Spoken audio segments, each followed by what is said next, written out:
మహేశ్వరం నియోజకవర్గ శాసన సభ్యురాలు మాజీ మంత్రి శ్రీమతి పి సబితా ఇంద్రారెడ్డి ఆర్కేపురం డివిజన్ మరియు ఎన్టీఆర్ నగర్ డివిజన్ పరిధిలోని బీఆర్ఎస్ పార్టీ ముఖ్య కార్యకర్తల సమావేశంలో పాల్గొననున్నారు. మహేశ్వరం నియోజకవర్గానికి చెందిన ఎమ్మెల్యే మాజీ మంత్రి పి సబితా ఇంద్రారెడ్డి ఈ కార్యక్రమానికి ముఖ్య అతిథిగా హాజరై బీఆర్ఎస్ పార్టీ కార్యకర్తల సమావేశంలో పాల్గొని పార్టీ వ్యూహాలు అభివృద్ధి అంశాలను చర్చిస్తారు. ఆర్కేపురం డివిజన్ ఎన్టీఆర్ నగర్ డివిజన్ లోని ప్రధాన పార్టీ నాయకులు కార్యకర్తలు ఈ సమావేశంలో పాల్గొని పార్టీ ప్రణాళికలను సమీక్షిస్తారు.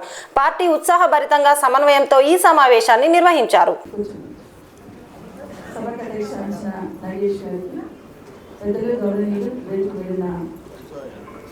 రాష్ట్ర గ్రంథాలయ పరిషత్ మాజీ అధ్యక్షుడు శ్రీధర్ గారికి, అదేవిధంగా ఈ ప్రాంతానికి ఎంపీపీగా గతంలో పనిచేసి ఈ ప్రాంతం నల్గొండ ఉన్న కృష్ణారెడ్డి నగర్ ఎక్స్-ఎంపీపీ గారు, అదేవిధంగా కాన్స్టిట్యున్సీ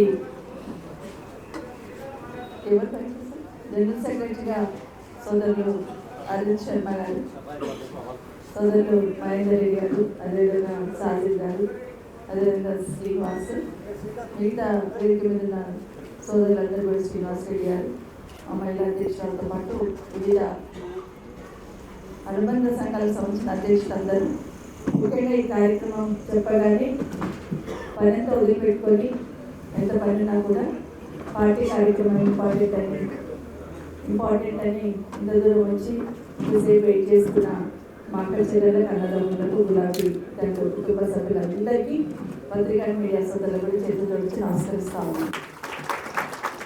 కొత్త సంవత్సరంలో మిమ్మల్ని కలవడం, కొత్త సంవత్సరం శుభాకాంక్షలు తెలియజేస్తా ఉన్నాం. ప్రతి సంవత్సరం వస్తూ ఉంటుంది, పోతూ ఉంటుంది, కానీ ప్రతి సంవత్సరంలో కూడా అనుకుంటూ ఉంటాం ఈ సంవత్సరం మంచి జరగాలి, కుటుంబాలు అందరూ బాగుండాలి, దేవుడు మంచి అవకాశాలు ఇవ్వాలని ప్రతి సంవత్సరం కోరుకుంటుంటాను.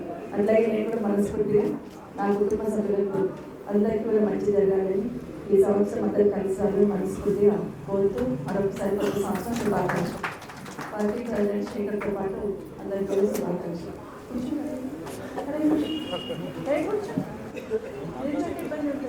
అలా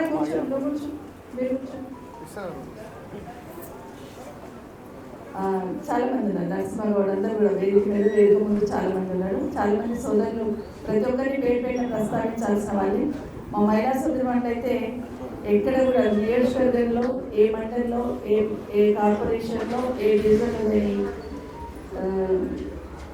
సోదరి అంటే నాకు ఉంటారు. Thank you so much. మీకు అందరికీ కూడా రుణపడి ఉంటాను.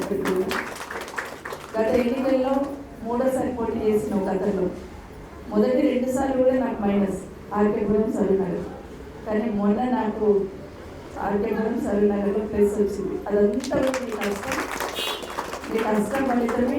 మీరందరూ కష్టపడ్డారు కాబట్టి నేను గెలిచి రాగలిగాను. కాబట్టి మీకు అందరికీ ప్రతి దగ్గర ఇంతకుముందు ఎన్నికల కన్నా ముందు ప్రతి దగ్గర కూడా నాయకులు కానీ కార్యకర్తలు కానీ అమ్మ మీకు ఆర్కేపురం సరూనగర్ మైనస్ అంటున్నారు, మనకు ఆర్కేపురం సరూనగర్ మైనస్ అంటున్నారని.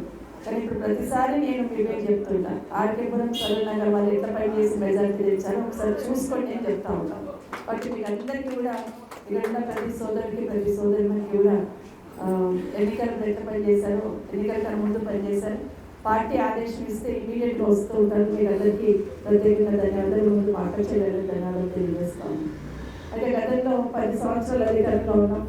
10 సంవత్సరాలు పవర్లో ఉన్నా కూడా మన వాళ్ళకి పదవులు రాలేదని కొంతమంది మా ఉద్యమకారులందరూ బాధపడుతుంటారు. కానీ ఒక్కసారి వెనక్కి తిరిగి చూసుకుంటే 5 సంవత్సరాలు నేను బీఆర్ఎస్ పార్టీలో మంత్రిగా పనిచేసిన సందర్భంలో ముందు ఉద్యమకారులకే మొదటి ప్రాధాన్యత ఇచ్చి ప్రతి దగ్గర కూడా నేను ఉద్యమకారులకి ఇంపార్టెన్స్ ఇచ్చున్నాను. అయితే అందరూ ఇంకా చాలామంది ఉద్యమకారులు ఉన్నారు, అందరికీ కూడా ఇవ్వాల్సిన అవసరం ఉంది. చాలాసార్లు సాజిద్ డాక్టర్లు మాట్లాడితే చెప్పేదాన్ని,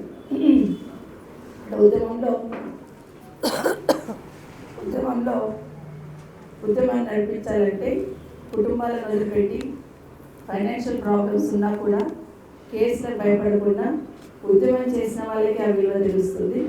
నా కుటుంబంలో ఇంద్రారెడ్డి గారు ఒక 2 సంవత్సరాలు ఉద్యమం నడిపించున్నారు. ఆ కష్టమేంటి ఆయన భార్యగా నాకు తెలుసు కాబట్టి ముందు ఉద్యమకారులకు ఇద్దామని నేను మా సోదరులకు చెప్పాను. మమ్మల్ని చిన్న చూపు చూస్తున్నారంటే కూడా మీరు నన్ను అర్థం చేసుకుంటారు కదా, నేను అన్ని ఆలోచించే చేస్తాను సార్, ఇదని చాలాసార్లు కూడా చెప్పినాను.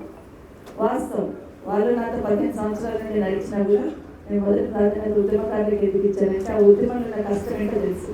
కేసీఆర్ గారు 14 సంవత్సరాలు ఉద్యమాన్ని నడిపించారంటే అది ఆషామాషి కాదు. ఎన్నో కష్టాలు కోల్చుకొని ఎన్నో ఇబ్బందులు పడి ఆ ఉద్యమాన్ని నడిపించి తెలంగాణ రావాలని, తెలంగాణ సమాజాన్నంతా కూడా నడిపించేసి ఈరోజు తెలంగాణ ఉద్యమాన్ని నడిపించి తెలంగాణని సాధించారంటే కేసీఆర్ గారి కష్టం ఆషామాషి కాదు. కొన్ని తెలంగాణ రాష్ట్రం ఉన్న రోజులు సూర్యచంద్రులు ఉన్నంతకాలం కేసీఆర్ గారి పేరు శాశ్వతంగా ఉంటుందని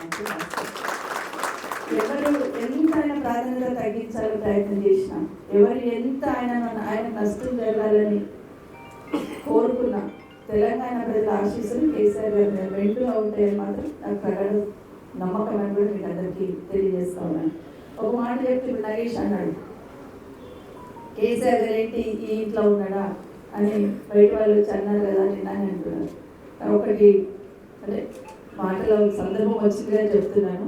కేసీఆర్ గారు ముఖ్యమంత్రిగా పదవుల నుండి దిగిపోగానే ఒక్క క్షణం కూడా నిజంగా అనుకుంటే ఆయన అక్కడ ఉండొచ్చు. ముందు ముఖ్యమంత్రిగా ఉన్న ప్లేస్లోనే అదే బిల్డింగ్లో ఇంకా 4-5 నెలలు ఉండొచ్చు, సంవత్సరం ఉండొచ్చు మరి అనుకుంటే.